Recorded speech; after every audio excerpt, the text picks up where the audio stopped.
Muy buenos días, estimados estudiantes de tercero de secundaria. En el día de hoy vamos a ver en el curso de Historia Universal la Guerra Civil Española, que tiene que ver mucho con la Segunda Guerra Mundial. Guerra Civil Española, del 36 al 39. ¿Por qué se origina esta guerra? A ver, ¿qué pasaba en España? ¿Cuáles fueron los motivos? Había problemas entre los burgueses y los conservadores. ¿Quiénes son los burgueses? Los empresarios, las personas que se dedican a alguna actividad económica. ¿Contra quién? Contra los conservadores. ¿Ok? Había el famoso radicalismo obrero. Por otra parte, en España hubieron problemas que fueron arrastrados varias décadas atrás y nunca se le dio solución. Por ejemplo, la actividad económica de España, la actividad exportadora, estaba atrasada.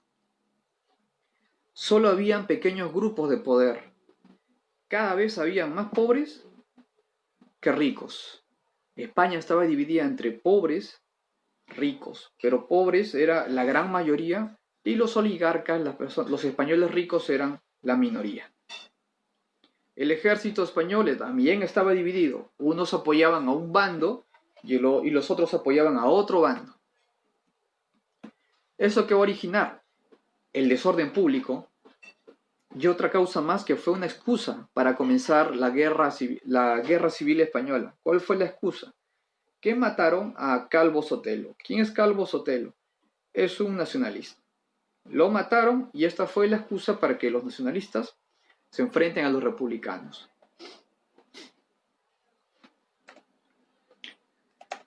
Habían dos bandos.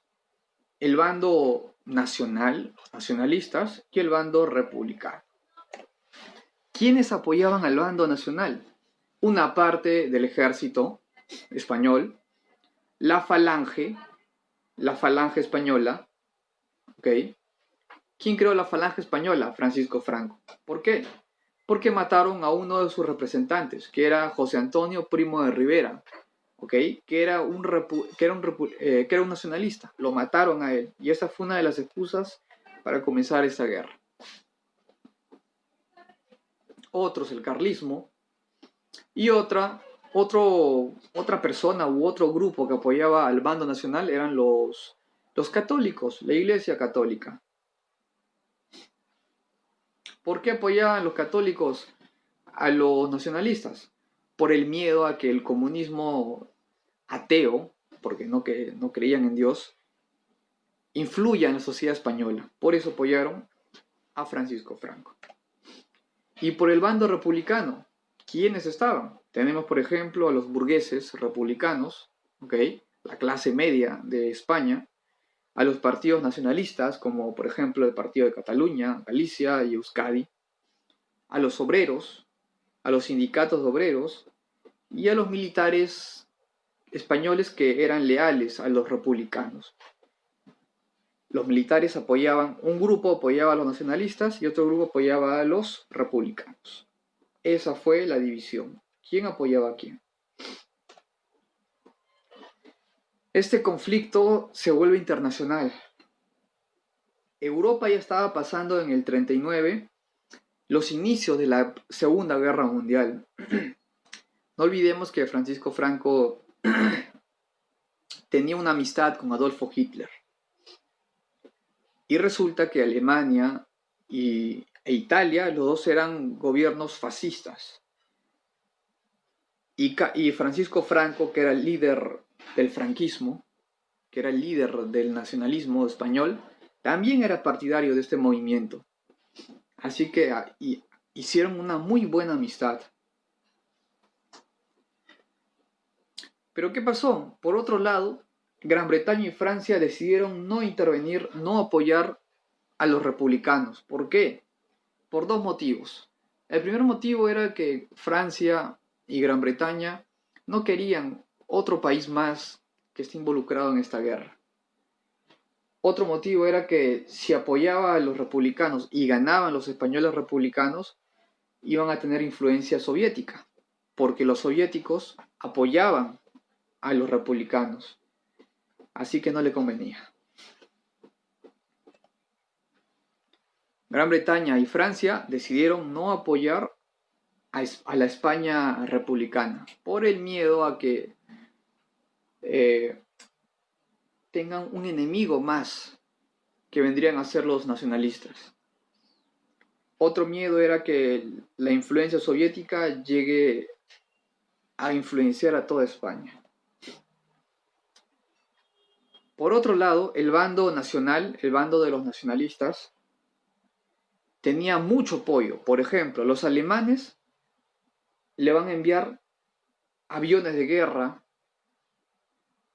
van a enviar soldados también para que se unan a las fuerzas del franquismo. Por otro lado, tenemos a Italia. Los italianos también van a ayudar a los españoles. ¿A través de qué? De soldados. Marruecos también va a apoyar al bando nacionalista. Va a enviar a los legionarios y a los soldados marroquíes.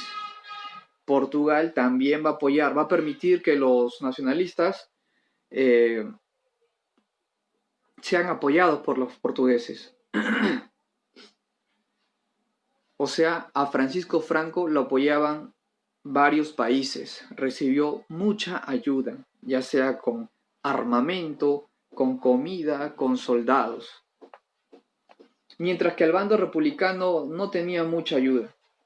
Al bando republicano solo lo apoyaba la URSS. ¿Cómo lo apoyaba? Con aviones y con carros de combate. Lo apoyaba también la Brigada Internacional. ¿Quién compone la Brigada Internacional? Socialistas, sindicalistas, anarquistas, todos ellos.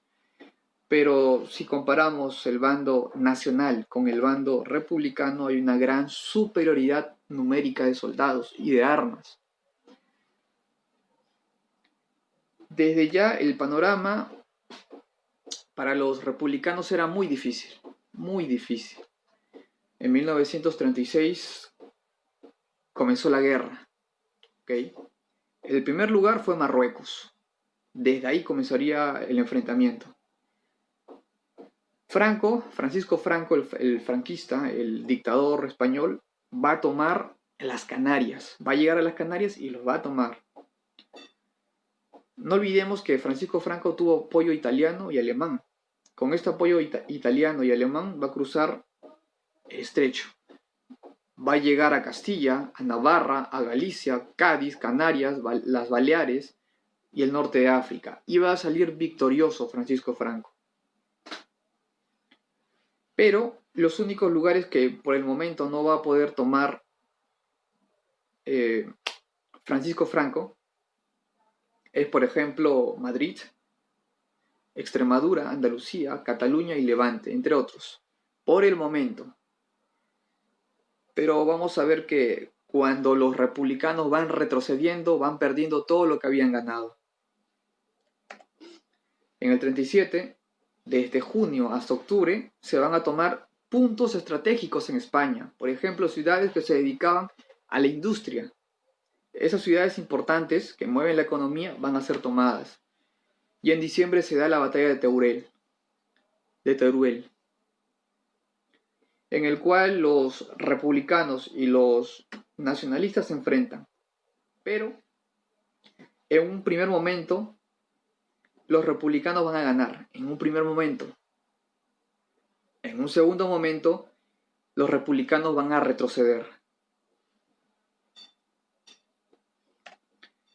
Es una guerra en la cual ganas un conflicto, ganas una batalla, pero pierdes la otra. Lo más importante aquí es quién gana por último, quién derrota en la última batalla. En el 38, Cataluña va a quedar aislada. No va a permitir la conexión para que los republicanos envíen soldados y poder recuperarla. Va a ser bloqueada completamente. Se produce la batalla del Ebro. El ejército republicano va a tener una pequeña victoria. Pero Francisco Franco va a volver a atacar. ¿Qué hace Francisco Franco? Ataca a Cataluña, la ciudad que había sido bloqueada. ¿Cómo lo hace? Con soldados, con tanques, con carros. Una forma sencilla de atacar y acabar con una ciudad es bombardearla. Así que Francisco Franco, con apoyo de los aviones nazis, va a bombardear Barcelona. ¿Ok? Los italianos también van a ayudar. Los italianos y los nazis van a bombardear Barcelona. Una gran baja para los republicanos. Tenemos una imagen del mapa de España y vemos los puntos donde se encuentran los republicanos. Los republicanos, que son estos, de color morado, amarillo y rojo, y los nacionalistas. La batalla del Ebro, una batalla muy reñida. En el 39, el último año de la Guerra Civil Española, Cataluña cae. Por más que los republicanos ofrecieron mucha resistencia, van a caer, van a ser derrotados. La República quedó dividida. Los republicanos que escaparon al ataque tuvieron que irse. ¿A dónde? A Francia, buscando refugio. En el caso de Madrid, el republicano Casado se rinde. Y el 28 de marzo del 39, Francisco Franco ingresa a Madrid. Todo victorioso. El 1 de abril se da por acabada la guerra.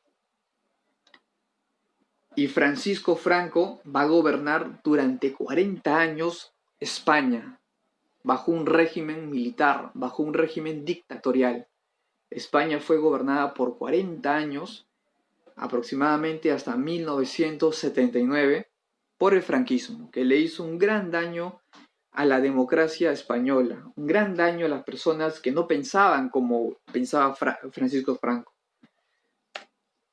Aquí podemos ver el esquema de todas las batallas, pero hemos visto que los republicanos ganaban una batalla y perdían la batalla final. Las consecuencias de la Guerra Civil Española, que son nefastas.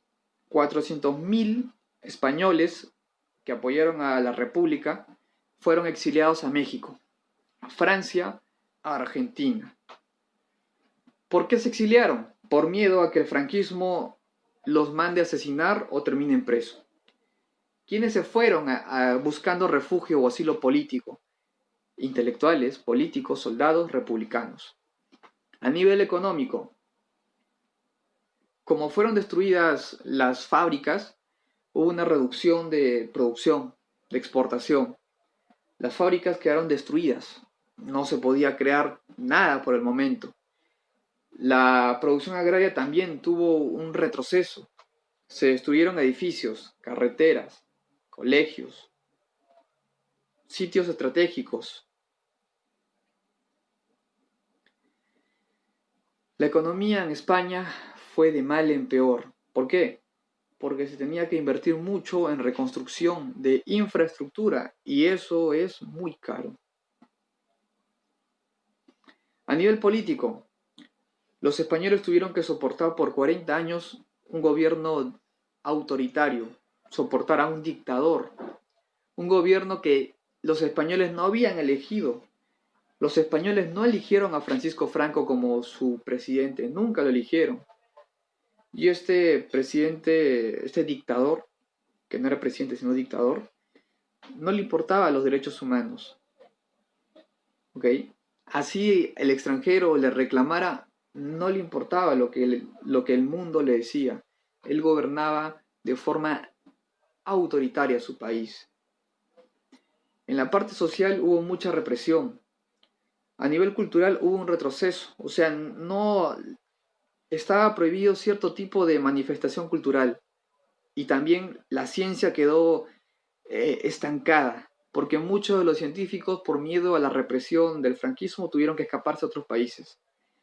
Había hambre, había miseria, había mucho odio hacia los republicanos. Las personas tenían miedo de salir a las calles por amenazas del franquismo, por no haber apoyado a la causa del franquismo. Todo esto va a ser el resultado de una guerra que va a tener como los más perjudicados a los pobres, a los republicanos. Y van a tener que pasar 40 años para que España regrese de nuevo a la democracia. Eso dejó el franquismo en España. Muy bien, nos vemos en una siguiente clase. Cuídense.